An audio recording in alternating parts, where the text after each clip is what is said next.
Do you know where your children are?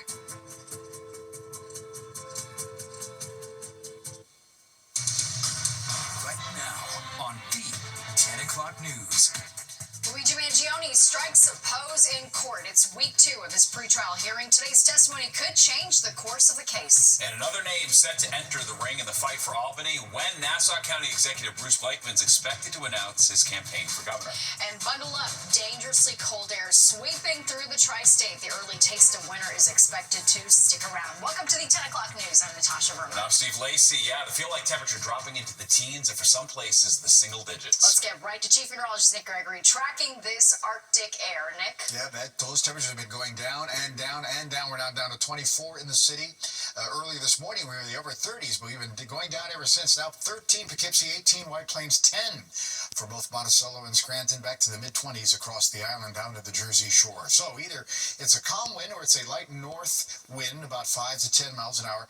That's going to continue for tonight, but at least the gusts have gone away, but the wind chill numbers almost matching the air temperature now, feeling like 10 up there at White Plains and in the teens, mid to high teens for the city and along the coast. So we have a ridge of high pressure that's building on in. The result is going to be these clouds are kind of going to go away tonight. This system off to the south, well, that's going out to sea. We're not going to worry about that. But eventually a system coming in from the west will be a problem. That's going to be arriving on Wednesday.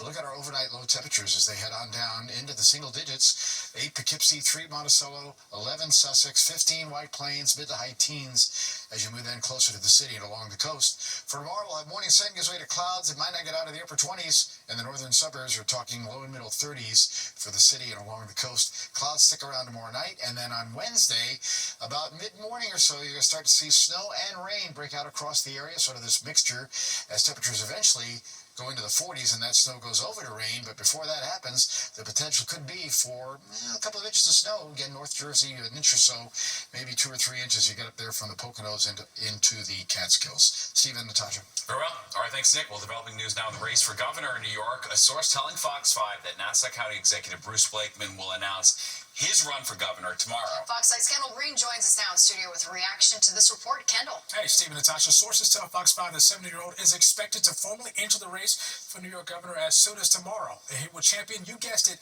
affordability and safety. Now, though the state's GOP was hoping to avoid a primary, the county executive will challenge Representative Elise Stefanik, seeking the Republican nomination. Now, a little bit about Blakeman. Just last month, the pro-choice Republican was reelected for a second term as Nassau County executive, where there he touted slashing $150 million in tax hikes proposed by the prior administration. Now, he's on record funding the county's police force, adding more than 200 officers. He championed undoing requirements that students wear masks in classrooms, and finally pushed to ban transgender athletes from female sports. Now, both Blakeman and Stefanik are supporters of President Trump, but it remains unclear which one of them will secure his endorsement ahead of their run. Today, when asked about a Blakeman-Stefanik primary, he praised both candidates. He's great. Bruce Blakeman, who you also know, He's also great. Are you planning on making any endorsements or having any choices? He's great and she's great. They're both great people. We have a lot of great people in the Republican Party. Meanwhile, Stefanik's team, already coming out swinging, releases a statement in part saying, quote, Bruce's failed statewide electoral record speaks for itself. He has lost every statewide primary and general over the last 3 decades in smashing fashion.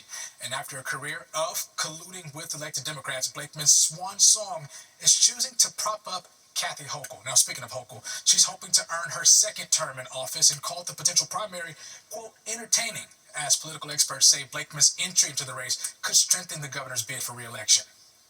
I think that Kathy Hochul is licking her chops at this point at the very real prospect that not necessarily a done deal, but that you have 2 Republican candidates tearing one another apart in the primary, trying to prove who is more loyal to the MAGA agenda and to Donald Trump personally. And that puts that candidate further and further away from the general election electorate that he or she will face in the fall. And just moments ago, New York GOP Chairman Ed Cox issued a statement in part saying, quote, well, Bruce Blakeman has been a great county executive. I'm confident that coming out of our convention, Elise Stefanik will be our candidate and there will be no primary. Natasha? All right, Kendall, thank you so much. And tune into Good Day New York tomorrow morning. Bruce Blakeman will join Kurt and Roseanne at 8:10 a.m. You can watch it right here on Fox 5 or on the Fox local app. New tonight, the Archdiocese of New York is setting up a $300 million fund to compensate victims of sexual abuse who have sued the church. Timothy Cardinal Dolan making the announcement in a public letter. The church hopes the fund will cover settlement costs for the roughly 1,300 claims. Cardinal Dolan says that the Archdiocese will lay off staff, sell off assets, and cut the budget by 10% to pay for the fund. Additionally, a parish in Scarsdale has filed for bankruptcy. The Cardinal says Immaculate Heart of Mary is often named as a defendant in child victim abuse cases due to alleged abuse by a former employee at the parish. Miami Heat point guard Terry Rozier appearing in Brooklyn federal court today. The 31-year-old pleading not guilty to charges. He helped gamblers place bets on his performance in games. More than 30 people have been arrested in the federal investigation of illegal gambling operations allegedly linked to professional sports. A person of interest is in custody after last month's shooting of Jets cornerback Chris Boyd. He was shot and seriously injured outside a restaurant in Manhattan. And tonight, police tell us a 20-year-old man was apprehended in Buffalo connected to the case. He's now being questioned and is expected to be brought to New York City this week. Investigators are still looking into a motive. Accused CEO killer Luigi Mangione back in court for his evidence suppression hearing. And tonight, the Manhattan DA releasing a treasure trove of never-before-seen evidence. Fox 5's Teresa Priolo joins us live from the newsroom with the developments. Teresa. Yes, Stephen, Natasha, I opened up my email tonight to find pictures of Mangione's backpack, what prosecutors say was his 3D printed gun, and even some handwritten notes. And here they are, the state releasing a lot of this evidence that was the focal point of today's pre-trial suppression hearing, including the famous backpack, the crux of so much of the testimony that we have heard over the last week. This is the backpack at the center of the allegation that Mangione's Fourth Amendment rights were violated inside of that Altoona, Pennsylvania McDonald's. They also showed us pictures of Mangione's notes like this one, reminding himself to buy black shoes, one with a white stripe one without a white stripe because a white stripe is too distinctive. This one said take a bus to Penn Station. He also has the drawings of the tracks there at the bottom of the screen, including noting which way the train goes and a reminder to himself that he should keep his momentum because the FBI gets slower, he says, overnight.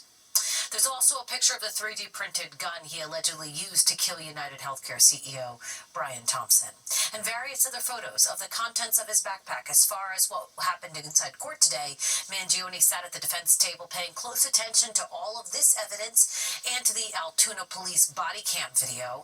On the witness stand, Altoona Police Department officer Christine Wasser, a 19-year veteran who conducted the controversial bag search. She testified under oath that she thought there might be explosive device or a bomb in that backpack, which is why she searched it. But she also admitted that one of her supervisors told her it was okay to search the bag since Mangione was under arrest for a fake ID.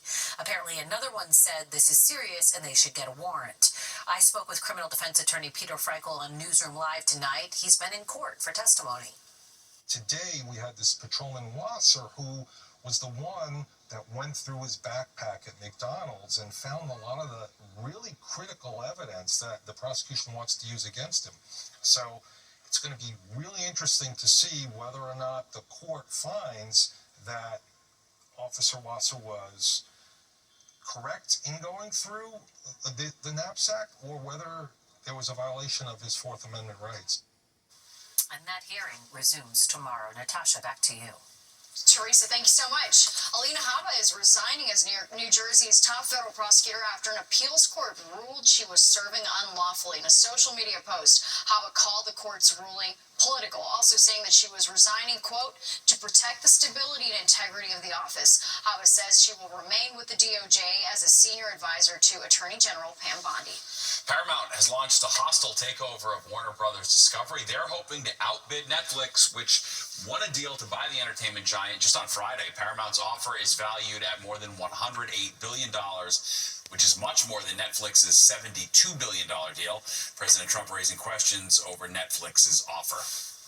But it is a big market share. There's no question about it. It could be a problem. They have a very big market share. And when they have Warner Brothers, that share goes up a lot. Hollywood unions and lawmakers are raising concerns over potential job cuts and higher prices for users. Many in the industry are also wondering what the streamer's long-term theatrical release strategy would be.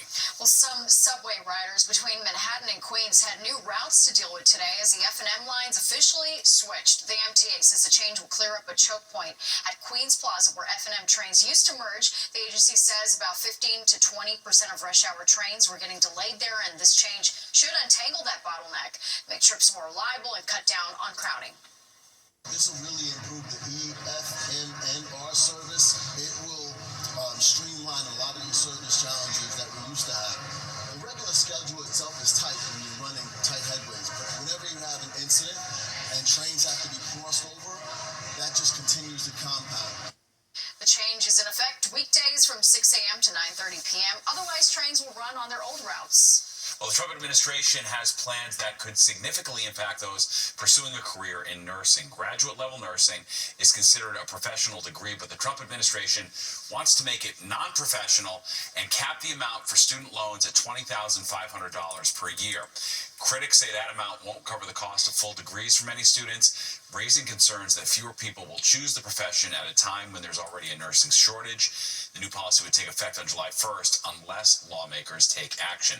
Now, a spokesperson for the Department of Ed pushed back on the criticism, releasing a statement saying, in part, according to the department data, 95% of nursing students are studying in programs that will not be affected by the new caps. New York's first deputy mayor handing in his resignation. That's right, Randy Mastro sitting down with Fox 5. Hear his message from Mayor-elect Zohran Mamdani. And why'd a horse go to JFK Airport? It wasn't trying to catch a flight. Where the animal came from. And the island of misfit toys is coming to life on Long Island. A man is making it his mission to fix broken Christmas decor for a good cause. First Deputy Mayor Randy Mastro making it clear he does not want a job with the Mamdani administration. Today, he handed in his resignation effective December 31st. And he spoke one-on-one with Fox 5. Morgan McKay has his message for the next mayor. I've been very clear I would never work for a socialist. And that Democratic socialist, Mayor-elect Zohran Mamdani, doesn't want Randy Mastro to work for him either. According to Mastro, Mamdani's transition team included the first deputy mayor in their list of 179 City Hall staffers that they plan to replace in January. While this is not a surprise since Mamdani has already appointed his own first deputy mayor, Mastro still sent a 5-page resignation letter to Mayor Eric Adams to thank him and send a message. I'm not a socialist, but I'm a proud Democrat, and I think there's a big difference. And I hope with the experience of governing, there will be common sense that prevails, and that some of the ideas in reality are not implemented that were expressed on the campaign trail. As an example of this, Mastro pointed to Mamdani's pledge that he will end Adams' practice of sweeping up homeless encampments. While this move was praised by some homeless advocates, Governor Kathy Hochul speaking out against it, saying it's inhumane for people to sleep out in the cold. I hope that the incoming administration will realize ultimately that that's a mistake, because it's not good for the homeless, it's not good for New Yorkers to have the homeless living out in the streets and living in encampments. Mastro says he hopes that Mamdani continues Adams' investments in law enforcement and expands on Adams' work to combat anti-Semitism. When something happens as shocking as what happened at Park East Synagogue, we need clear limitations on when protests can occur so that they don't interfere with religious activities inside houses of worship. I always root for the city to succeed, even if I didn't vote for the person who becomes mayor, and even if I don't support that person's policies. Now, speaking of Mamdani, he released a statement today saying that he has now decided to move into Gracie Mansion with his wife when he takes office in January. Reporting from the newsroom, I'm Morgan McKay, Fox 5 News. Well, an unexpected roundup near JFK International Airport. Look at this. Some quick-thinking Port Authority police managed to capture this horse. It got loose near JFK early Sunday night. It was seen running on an airport exit ramp, past motels, parking lots, even galloping southbound on the Van Wyck Expressway. It was eventually corralled at the entrance of Terminal 1. The animal was not hurt. Thankfully, was returned to Curly's Cowboy Center in South Jamaica before being reunited with its owner. Jeez. All right. Well, now that the FIFA World Cup group draw is complete, fans know when and where their teams will compete for the world title. On Location, a premier hospitality group is promoting their ultimate FIFA experience package. Soccer enthusiasts around the world will be watching the matches in 16 cities across North America, including, of course, right here in our region. Now, On Location is partnering with FIFA to offer fans a second-to-none VIP experience. The hospitality group is not only offering tickets, but food from all over the world, celebrity guest ambassadors, and citywide excursions for fans to get the most out of the action from the stadiums and beyond. We have 16 amazing cities. Every one of them is unique, and we're going to bring each of them to life through cuisine and talent and local ambassadors and celebrities. And really giving a great on-field and off-field experience. On Location partners with world-class sporting events like the Olympics, the Super Bowl, and the NCAAs. Soccer fans can find out more about the ultimate FIFA experience by visiting FIFA.com.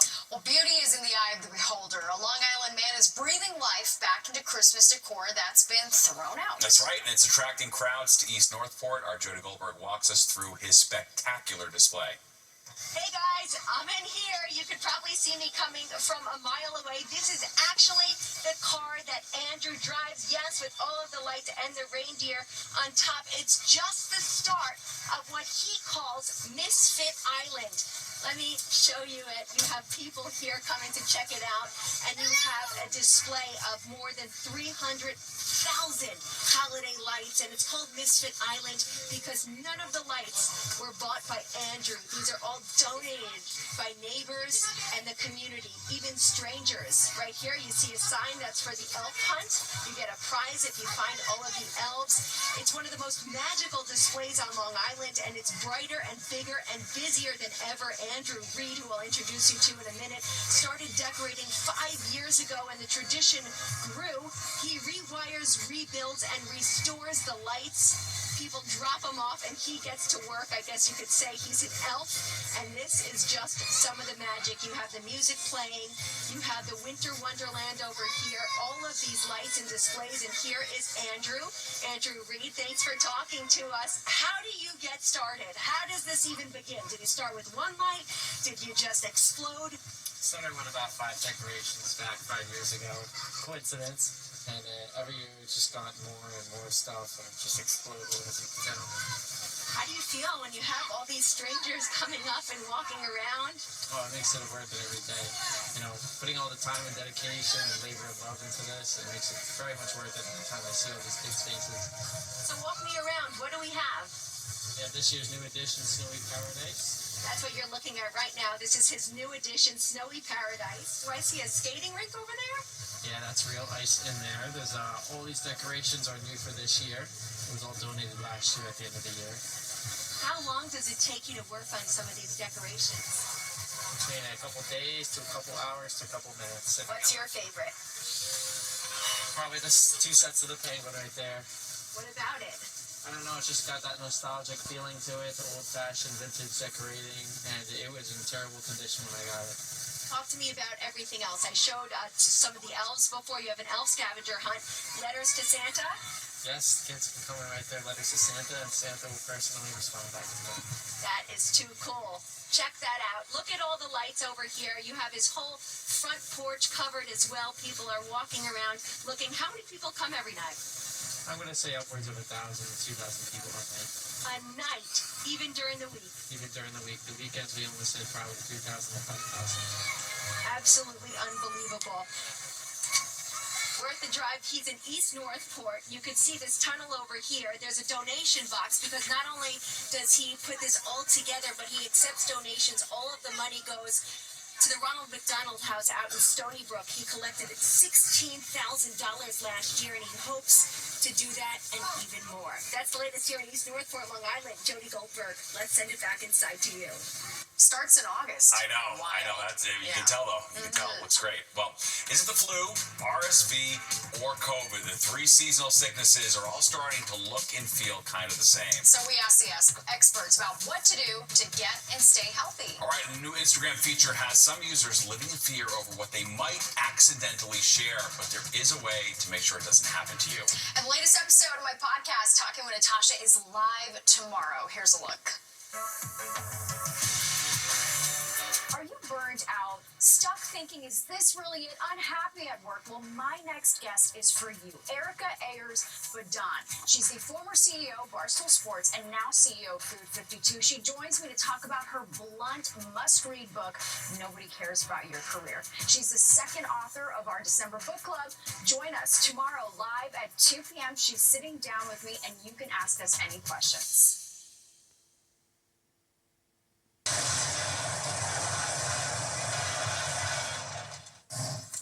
Welcome back. It is cold here, but the weather could be always worse. Take a look at this video out of Michigan. A pier along the Great Lake coated in icicles by an Arctic blast of air over the weekend. While the Great Lakes don't have a lot of ice yet, that could soon change. It's all about perspective. It could be so much worse. Boy, that part of the world just gets hit hard, no doubt about it. All right, taking a live look here in Manhattan. Beautiful night.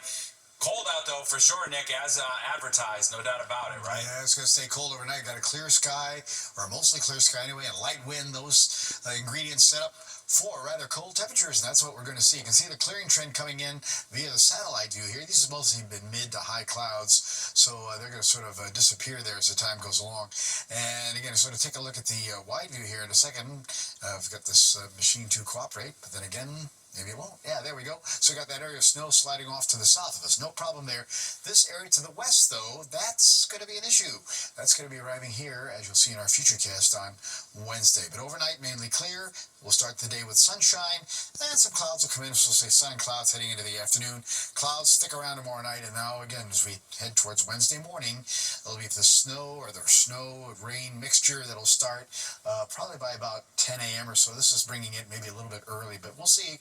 Could come in a little bit earlier than that, but I'm thinking about 10 a.m. But notice as time goes along, it just becomes mostly rain, except some of the farther northern spots here that still may stay a mixture of some snow, and that could leave a little bit of accumulation there. Then after that passes, just turns windy, and then we'll eventually transition to colder weather again later on in the week. So you can see potentially an inch or two or three. A couple computer models are going for 3 or 4. We're talking again the Catskills region into the Poconos, the usual colder spots, and likely to see that situation continue. Tonight we're just going to talk cold. We're talking 4 at Poughkeepsie, 0 up there in Monticello, 7 in Sussex, high teens for the city, and mid to upper teens along the coast. Tomorrow, sun gives way to clouds. A cold day, though, mostly upper 20s to the middle 30s. Steve and Natasha. All right, Nick, thank you. Well, reversing course, a half-finished bike lane must go. Okay, why a judge is siding with business owners over the city's street redesign plan. Plus, here's one for Instagram users. A subtle but significant change to how Instagram works. It's reposting things even though users may not know they're reposting it. I'm Arthur Chen. We're in the Village. We're going to be talking about why this change has occurred and whether or not it can be undone.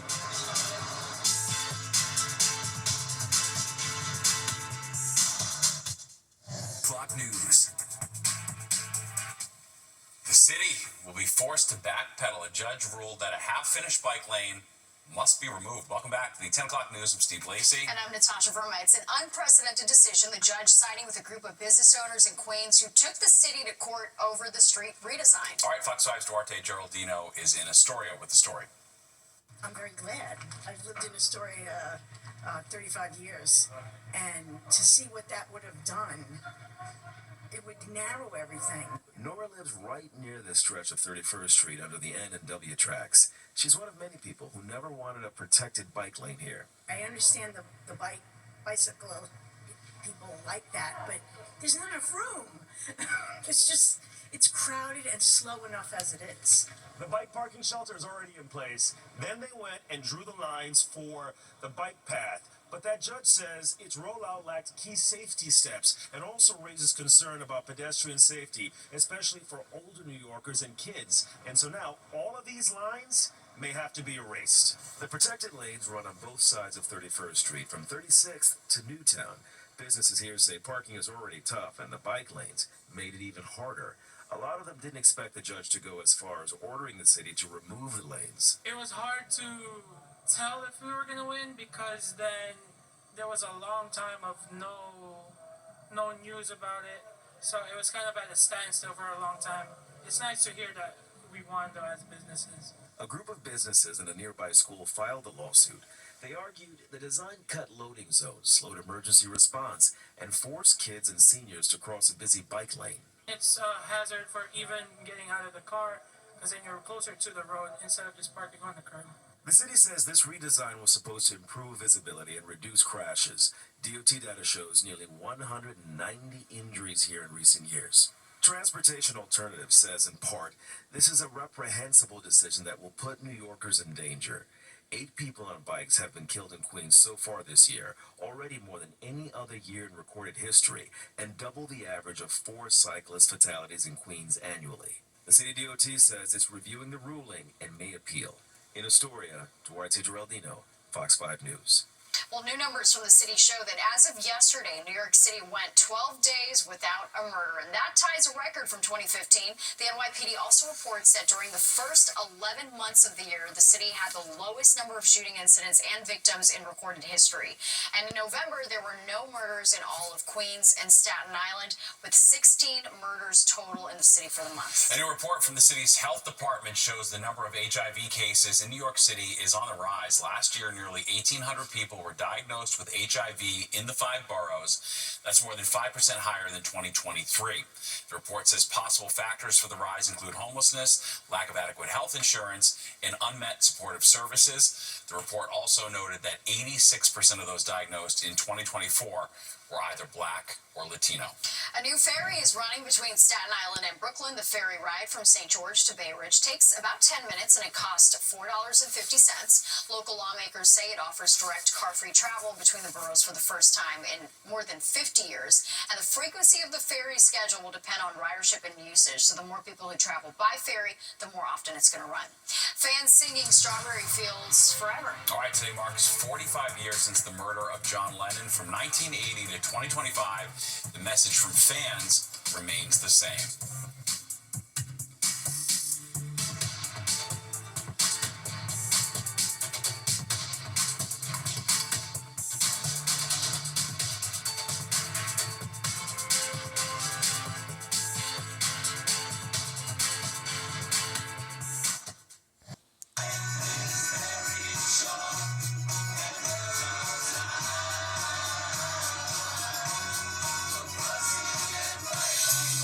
Music of John Lennon filling the air in Central Park, fans flocking to Strawberry Fields to honor Lennon on the anniversary of his assassination. It was December 8th, 1980, when the Beatle was gunned down at the entrance of the Dakota on the Upper West Side. All right, and on the 45th anniversary of his murder, we take a look back at that day.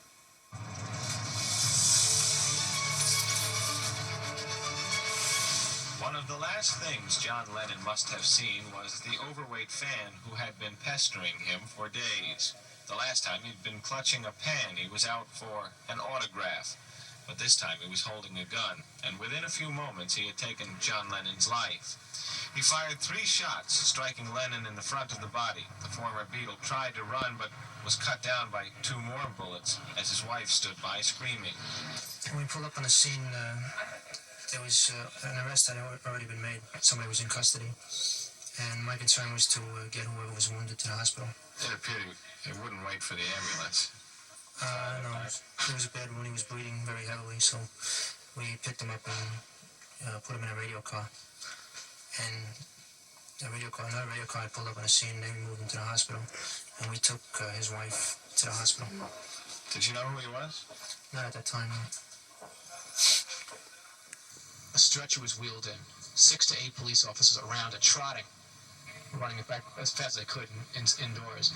They wheeled it inside the room right behind me. The doctor ran in, some other medical people ran in, they pulled the curtain. One police officer stood next to another police officer and whispered, "It's John Lennon." At about 20, quarter to 12, I heard a woman's voice. "Oh no, no, no, oh no." It went on for about a minute, minute and a half. It was constantly repeated. No other words that I was able to make out. I asked the police officer, "Who is that?" And he said it was Yoko Ono. WNEW-FM, you're on the air. Hello. How could somebody like John Lennon be killed? What kind of a country is this? I remember saying this before. I remember saying this when John Kennedy was shot. I remember saying this when Martin Luther King was shot. I remember saying this when Bobby Kennedy was shot. Radio stations around the nation were flooded with calls, people who just wanted to talk about John Lennon. The word shot through the city nearly as fast as the bullets that had prompted the news. And while it's almost certain that John Lennon had died even before he reached Roosevelt Hospital's emergency room, his fans, most of them just curious, but many of them visibly distraught, came in a continuous flow. I will stay until the sunrise at the foot of this hospital and pray for his soul. Any of you who will show your love for him, please stay with me as long as you would like and pray. Praying the rosary. Lennon's fans, some of whose lives had been touched by his vitality and life, were coming to grips with his sudden death, his violent death. Some of the same people who had stood in the cold to buy concert tickets stood in the chill last night to watch his body be taken to the morgue. And from news reports, they would learn of a suspect whose motive was still a mystery.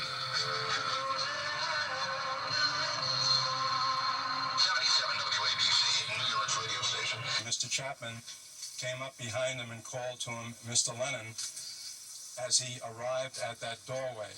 And then in a combat stance, he emptied the Charter Arms .38 caliber gun that he had with him and shot John Lennon. Police say the alleged gunman had met John Lennon once before that same day to have a record autographed in front of the Dakota. Why did you come here to the scene tonight? Well, I heard the news a while ago. Found it to be very shocking, and I just wanted to come, sort of pay my respects in this manner.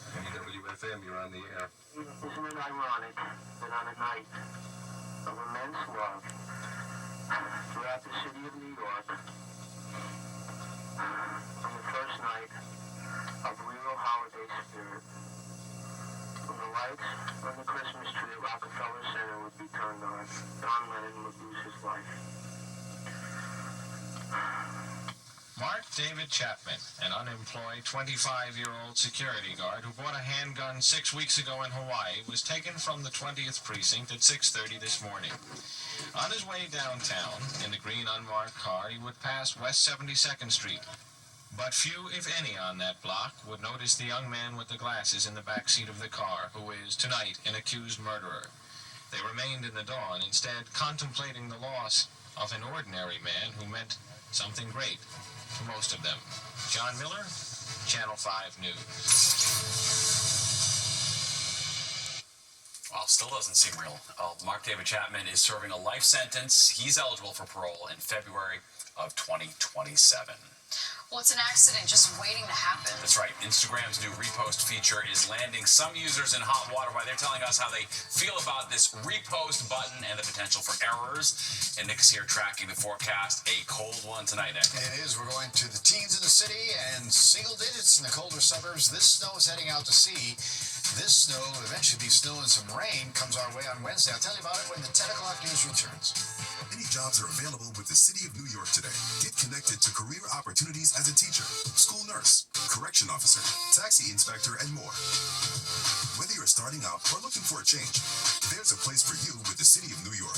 Start right now at deliveringforyou.nyc or call 212-386-5000. Hiring professionals are waiting to help. Work with NYC is where you're meant to be. Deliveringforyou.nyc.